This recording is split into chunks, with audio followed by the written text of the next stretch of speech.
Welcome to Via the Grapevine, proudly brought to you by Liquor City Claremont and offering you the chance to learn more about wine, the masters behind them, and even which wines to collect. Situated in the Idis Valley at the foot of the Hellsworth Pass and presided over by the D'Alençon family, this estate is home to not only some of the finest Bordeaux blends created in South Africa, but also one of the world's most extraordinary glass collections. Winemaker and Africa sales manager at Glenelly Wine Estate, Luke O'Cunnigan, joins me today. Welcome, Luke. Thanks for having me. It's a pleasure to be here. It seems that any conversation about Glenelly Wine Estate commences with acknowledgement of its ownership and the veritable fame and heritage of Lady May D'Alençon. So let's start there for those viewers who are not familiar. Please just share the relatively young history of the estate with us and some of the insight into its owner. Well, I think the family has an incredible history in wine. I mean, you must remember that they have been continuous vintners in the industry since 1783. But if you're looking at Madame D'Alençon herself, she grew up in Bordeaux. The family owned a number of Bordeaux chateaux, some of the leading chateaux that there were in Bordeaux.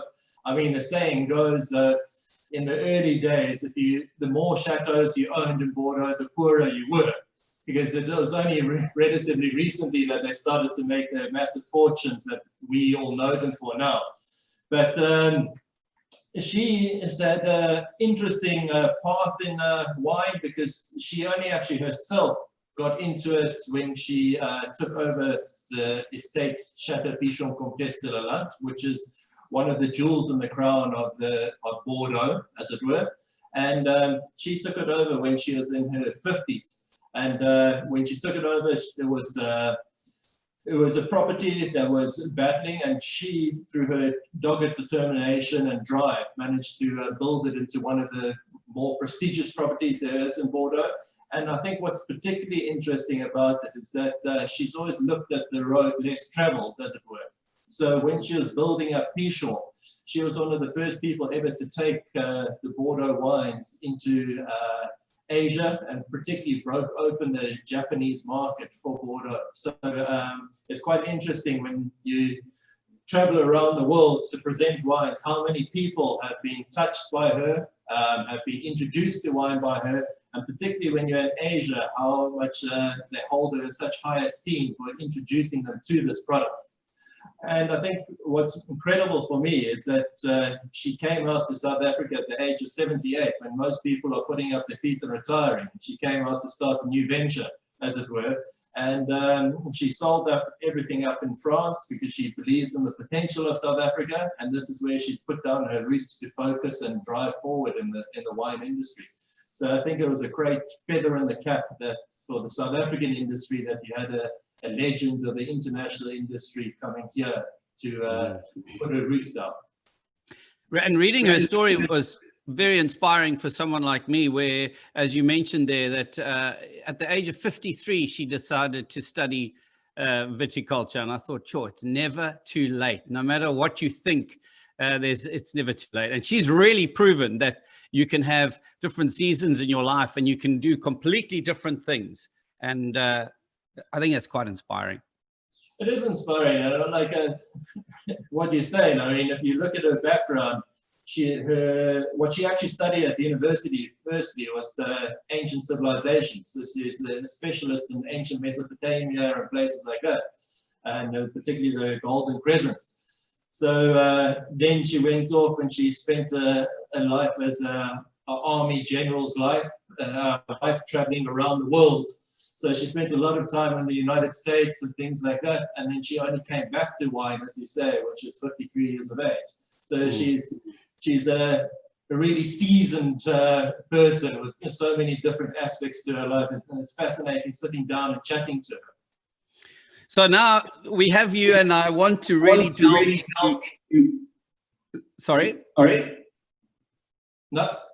Oh, Oh, I was getting a bit of myself back. I thought you were trying to say something. Apologies for that. Luke, we've got you, and I really want to delve into you because I think it's important that we get to understand you and your winemaking a little bit better. And that's why it's a great privilege to have you on the show this morning. Now, I believe that you initially went to Stellenbosch to study veterinary science. How did you deviate from that to making wine? well, I did head off to Stellenbosch to go and do a BSc to get into veterinary science up at Onderstepoort. And while I was doing my BSc, although I was enjoying that, I was working on wine farms, particularly in Constantia, at Constantia 80 and Breitenverwachten. And I was really enjoying what I was doing there, being in the vineyards and being in the cellar. And it really perked my interest. And I went in to see the professors at the university to see what is it to go across into winemaking. Is there going to be a lot of extra stuff that I have to catch up? Am I going to lose years because I'd already gone quite far down the road at BSc? And I said, no, they're virtually the same courses. You just change what you're going to do your honors in. And so I did it. And I've never looked back since there. I think it's a fantastic choice that I made to come across. So that is phenomenal. Is it fair to say that Madame May has had an influence on your winemaking, or have you always had a penchant for Bordeaux blends? What is your philosophy when it comes to winemaking? That's part 2 of that question. Well, I think it is fair that she's had a big role to play in my winemaking and styles, but I think my stylistic preference for wines probably goes back to when I first left university and started working. I started working under the tutelage of Adi Badenhorst when he was still at Rustenburg, and he had a great penchant for Bordeaux wines. And then I spent a lot of time working in Bordeaux myself because as you can gather from my surname, I've got Irish heritage. I'm lucky to have an Irish passport as well. So it afforded me the opportunity to spend a lot of time working in France. I grew to really love and understand Bordeaux greatly. And that's why I've got such a penchant for it. And it was just a natural fit for me when I came back here to work with Madame, and we shared so many of the same philosophies about wine. I was absolutely fascinated by a YouTube release of yours where you talk about the unique terroir and the aspect of the vineyards at Glenelly and how that affects the thickness of the skins and the ripening. Would you mind sharing that with us? Because it is a masterclass in just a couple of minutes. It's phenomenal. Well, I think we're very fortunate at Glenelly in the sense that if you had to look at the bird's eye view of the property, it forms an amphitheater. So we're very fortunate that we've got a lot of eastern facing slopes and it goes around all the way into westerly facing slopes. So one of the things that you have to remember about growing vineyards or viticulture is that aspect plays such an important role because it's how your sun is influencing your vines. So things like Merlot, which we know is more susceptible to heat stress and stuff, we've got it planted on the more easterly facing slopes with heavier clay soils. And why we like that eastern slope is that it relies more on the morning sun, which we find is a little bit more gentle than the afternoon sun. And it allows us viticulturally to open up the canopies a little bit more on the morning side. And we do it very, very early on, working on the same principle as if you were going into the sun in the beginning of spring and stuff, and you start getting your skin a bit more used to the sun. You don't burn as readily as if you went straight out into the harsh summer. And the same applies to the skins of the grapes. Because you start exposing them to the sun early on, they tend to get a little bit thicker.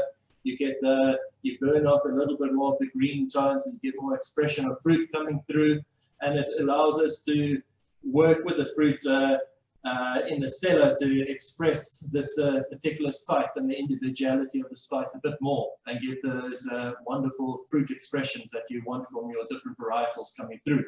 But it also makes it very interesting when you blend in because you've got these different sites that have different expressions of the varietals coming through. So when you're putting a blend together, you can start to play with certain aspects and layer things to build a more complete picture, as it were. Fascinating. And is there a particular grape variety that you've been surprised by in terms of how well it's doing with that unique terroir? Well, I think Cabernet in the Semelsberg is legendary for its status. So we always knew the potential of what Cabernet Sauvignon was going to do here. But I think two varietals that have really surprised us, that have stood up here, is Cabernet Franc and Merlot. We're getting phenomenal Cabernet Franc coming off the property at Merlot. And I think it's to do with this careful selection of site and aspect coming through in combination with the soils that we have. Yes, it's taken for us quite a while to work out how to work with the Merlot because it is such a finicky grape to work with. It's very susceptible to heat stress and things like that. But now that it's got older, I think we're starting to get some fantastic results coming out of it. And it's they're two varietals, both the Cab Franc and the Merlot, that are really rewarding because you can see when you're done working on them, you can see your results coming almost immediately out, which is fantastic. That's awesome, and bodes well for more development and exciting kind of blends and whatnot for you personally.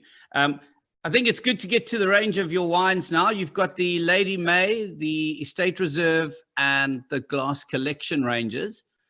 Correct? And that's correct. Correct. And today we have, thanks to you, the Platter 5-Star Estate Reserve 2014 to taste along. So while you share why we should buy a bottle of each of the wines, Luke, I'll have a nose and a sip of yours. Oh. Well, I think we've got those three distinct ranges, which you correctly spoke about, where the Glass Collection is our varietal range, and it's got the expression of the individual fruits, and we trying to get that a true expression of the cultivar from our site coming through, but have accessibility to the wines and drinkability about them. When you go up into the estate, they're a bit older because it's our first blend, and I think there's an interesting story about the estate is that we have tried to produce an old school claret rather than a traditional Bordeaux. And why I say old school claret is that it's because it's got a little bit of a Syrah in it. And if you go back into the 1700s, when the Bordelais were shipping a lot of wine around the world, they used to export claret. And what they used to do is bring in a little bit of Syrah from North Africa, from the Rhone, and blend it into their wines, and then they would export that as claret around the world. Traditionally, it was around about 15%. In this blend, we've gone a little bit higher at 19% with it. But it gives the wine a lovely dynamic, and I think it's a really interesting wine to drink because it sums up what blending is all about, in the sense of, yes, we have started at the end and we've used here 5 varieties in the blend, but the blending started early on by looking at different barrels, different parcels of fruit, different aspects from the farm, and then at the final stage you start weaving the different varietals together. So this is a Cab-based blend with some Syrah, some Cabernet Franc, Merlot, and Petit Verdot, and it gives you a lot of layering of flavors, textures, and aromatics. And it's very much a food-driven wine. I often say to sommeliers, it's your get-out-of-free jail card, as it were, when you want to do food pairings, because it's so dynamic with all the different varietals. You can pair it with a number of different foods. And then the final wine that we have in the flight is with our Lady May, and then that's our expression of what we think is the best Bordeaux blend that we can get out of the property in a particular year. And it's our expression of what we view Bordeaux should be about, and it's got all the ageability that we think a wine should have. So yes, you can drink it now, but you'll get much more pleasure if you're prepared to be patient with it and lay it down. And it's a wine that goes back to when I first started working here, when I flew to Bordeaux to go and meet Madame de Lancaster, and when I met her, she said, I've got something special for us to drink, and I'd love you to strive to achieve on the property one day. And I thought if I was really lucky, I'd have one of the great vintages of Bordeaux, like in 1961, or if I was really, really lucky, I'd have a 1947. So when I came downstairs that evening and poked my head around the corner, there was the 1873, the Philippe Rothschild for us to drink. What? And what was amazing about that is that it was a wine that was well over 100 years of age, yet it still had everything that you expect of a wine. It still had delicate fruit, texture, aromatics, personality. And it was amazing that something that was well over 100 years of age had lasted.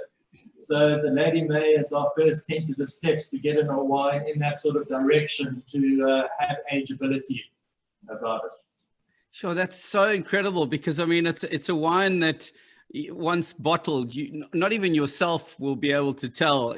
You know, I mean, none of us are going to live for that long, but it'll be your descendants that will be able to vouch for whether Dad achieved the goal. And that's, well, and it's something that's, I think, sure, unfortunate what's changed with consumption of wine, I suppose. Unfortunate, both sides. Is that if you're looking at the old wines, the way they were consumed in the past is that you were never drinking what you were purchasing. You were busy drinking what your father and grandfather had purchased. And that's why if you go around all these big estates and stately homes in Europe, they've got these massive underground cellars. And it's because the wines were aged for these long periods of time before you got. And when you're purchasing, you're always purchasing with the thought of what your grandkids are going to be drinking. Which for me, it's a fantastic thought, and it's incredibly romantic. But these days, I suppose from a business perspective, we're lucky that people consume so quickly. Yeah.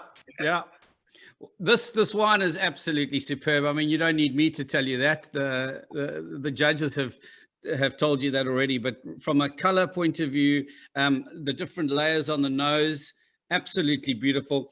I was expecting it, if I'm honest, I was expecting it to be a lot more restrained on the nose, but it's not. It's giving me lovely black currant. Then there's a sort of a spice.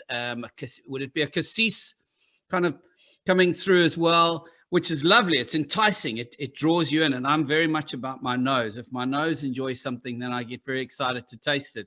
And then, as you said, on the palate as well, it gives, and then it also tells you I'm still holding back. There's still more to come, and so that also invites you in. Would that be the fine tannins that you've managed to kind of balance that gives you that enticing? Here's just a little bit, but you've got to keep coming back to try and figure out what else is going on in here. It is. It's the tannins that we've got. It's very fine, dense tannins. It's got a nice freshness about it that gives you a vibrancy on the palate as well. And it's something that's very important for me, guys, that wine must constantly hold your interest. And it was something that I learned when I spent time with Charles at Chateau Lafite, is that when I was with him, we tasted a number of vintages where we tasted them early in the morning, and then we came back a few hours later, retasted, and a few hours later, and we did it through the whole day. And when I left, he said, look at your first tasting note, look at your last tasting note. And you can see the evolution of the wine. And he said, you know, that's what wine's all about, that it must constantly hold your interest and evolve and be dynamic. These days, we have far too many wines that are produced that are what we term sterile wines, where once you pull the cork, that's what they are, and they have no evolution about it. And wine is a living entity, and we have to view it like that. So it has to have this evolution that goes through. With this wine, with the estate as well, with it being 2040, you've also got some of the tertiary aromatics coming through because it's been aged a bit longer. So you've got something like a little bit of a blonde tobacco and grilled fennel on the edges with the fruit, which add to a lot more complexity coming through and hold your interest the whole time. Beautiful floral notes, as you say there. Without giving away too many trade secrets, what are some of the ways that you're mixing contemporary technology and those timeless practices that you learned about in France in your winemaking? Well, I think it's important to never forget the past and stuff. I mean, you look at some of the most magnificent wines that have ever been produced were produced in the 60s and 40s in France and locally. And you look at those traditional techniques that they have done, but you try and tweak them to give with the knowledge that we have now with microbiology and stuff to keep things healthier and more consistent. I think technology these days in the cellar is more about getting more consistency out than improving wines necessarily. I think something that I find amusing for myself, and it's something that we're doing on the property here. We're in the process of going across to organics and things like that. But if you look at organics and everything, it's actually an old principle that was used many years ago. It's come around in a full circle back to it, respecting your soil, respecting your environment, and things like that. And the same applies when you're working in the cellar. Yes, you've got traditional techniques and you've got modern techniques, but it's all about it, respecting the fruit and trying to get the best expression of your site and the fruit coming to the fore.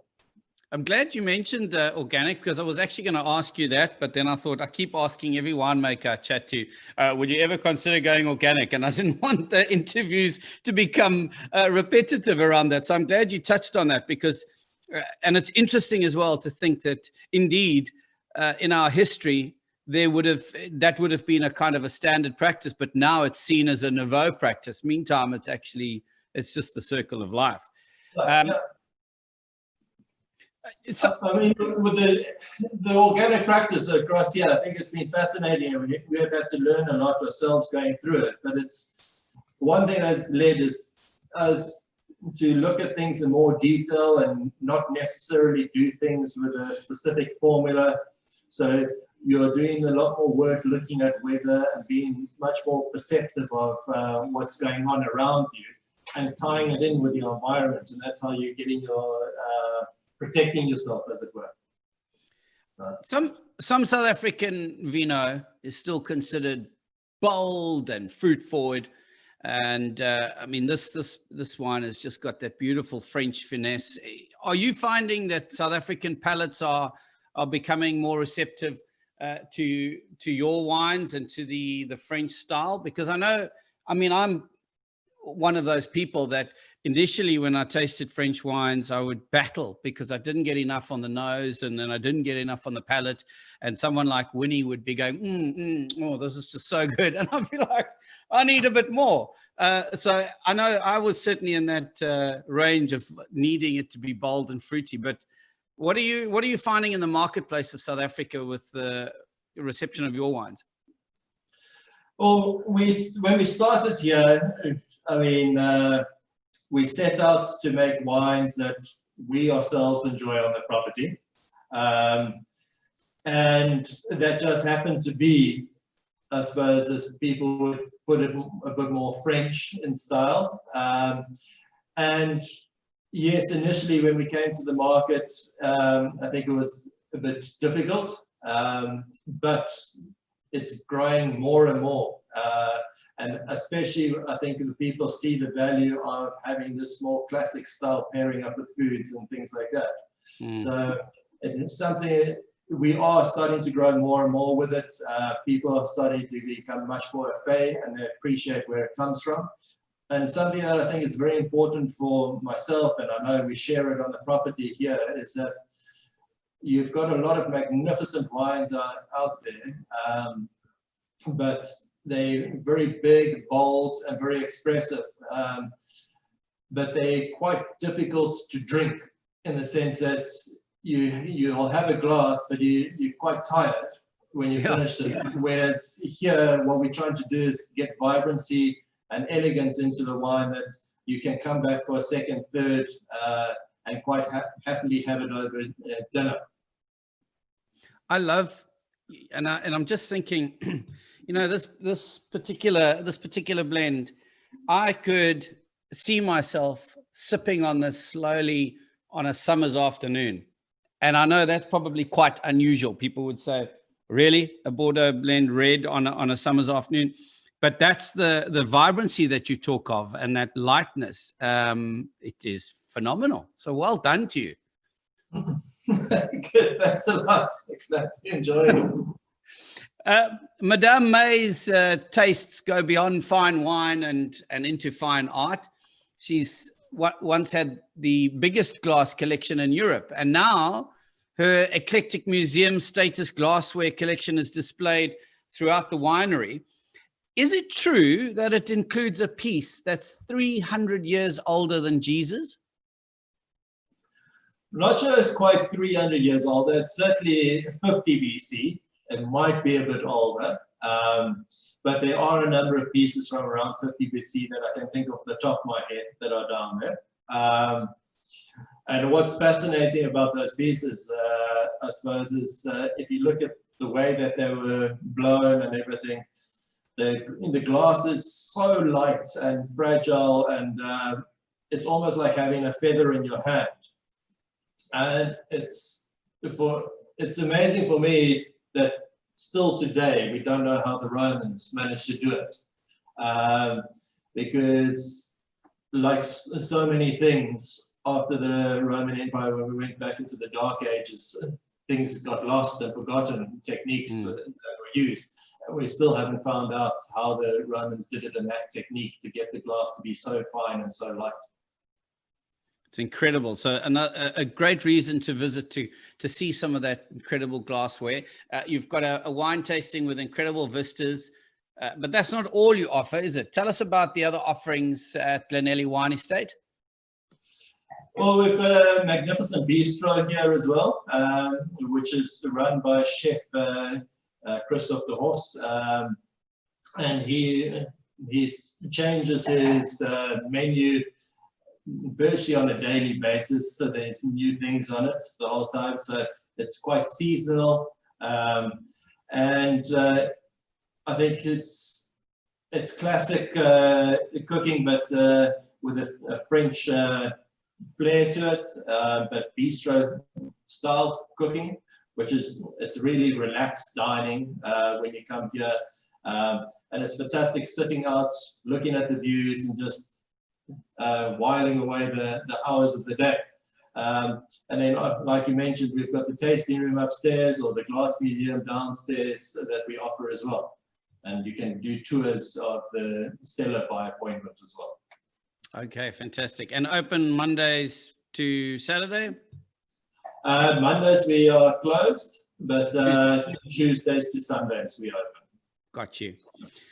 Sure. Luke, I know you've probably got a lot to do, so I don't want to keep you on too much longer, but I've got some quick fire, rapid questions to fire at you. And this is really just a chance for you to give me the first answer that pops into your mind. You don't have to think too deeply about it. It's a chance for us to maybe get to know you a little bit deeper. And You're getting nervous now, Guy. Well, I've tried to plot and plan them so that they have some relevance to you and your life. So we'll start off with the first one. Favorite grape variety to farm? I think my favorite will be a toss-up between Chardonnay and Cabernet Sauvignon. I love both those varietals tremendously. Brilliant. Croissants or braaibroodjie? That's a difficult one, but I think I'll have to go with the braaibroodjie. I've got a natural penchant and a weakness for a good braaibroodjie. Lekker, man, lekker. So, Luke, if a movie was made of your life, what genre would it be? Who would play you? Sure. I'd probably have to go with the genre probably being like an adventure movie, considering that I enjoy travel and I spend a lot of time traveling before I settled back in South Africa. And maybe a person like Henry Cavill or something like that, playing myself. So. Okay, excellent. In terms of what you've achieved in your life, what have you done that you are most proud of? Well, I think with leaving what we have managed to achieve with Glenelly and everything in a relatively short period of time aside and out, and what's happened with my family and everything like that, I suppose something that I particularly enjoy and that I take a lot of pride in is I build a lot of steam locomotives in my spare time, and when I complete one of those and I see it running and get the enjoyment of other people watching it run and have fun with it, that's probably. Is that a model train? Yeah, I specialize in building model South African steam locomotives. You see, now there's the gold in this interview. Who knew that about Luke O'Connor? Fascinating. Sure. And I'm most proud of the fact that I once learned how to wire a plug. But you're out there making steam trains. Last question for you, Luke. Veldskoen or Crocs? Because I know the Crocs are quite popular with some winemakers. I used to wear a lot of Crocs and stuff, but I probably fall on the side of a Veldskoen these days. But I suppose my favorite footwear of all time, and I still wear them, is the good old Hang 10 flip-flop. Excellent. I love it. Well, it's been absolutely wonderful chatting with you. Thank you for your time this morning. No, thank you. It's been a pleasure doing it and chatting, and yeah, it's been really enjoyable. Excellent. Thank you. Well, I invite you to get along to Liquor City Claremont to buy some Glenelly wine. I got myself a bottle of the 2017 Syrah, and we have got this on our weekly wine list for this week as well. So if you're keen, I would highly suggest you get your hands on that. You could also answer the easy question here via the Grapevine page, and you could win a 3-bottle gift pack consisting of a Glenelly Estate Red 2014, which is in here, and it's absolutely superb. The Glenelly Estate Chardonnay 2019, and Glenelly Extra Virgin Olive Oil. So that's the prize for this week. This Via the Grapevine was brought to you by Liquor City Claremont. Visit their wine emporium for a journey via the Grapevine.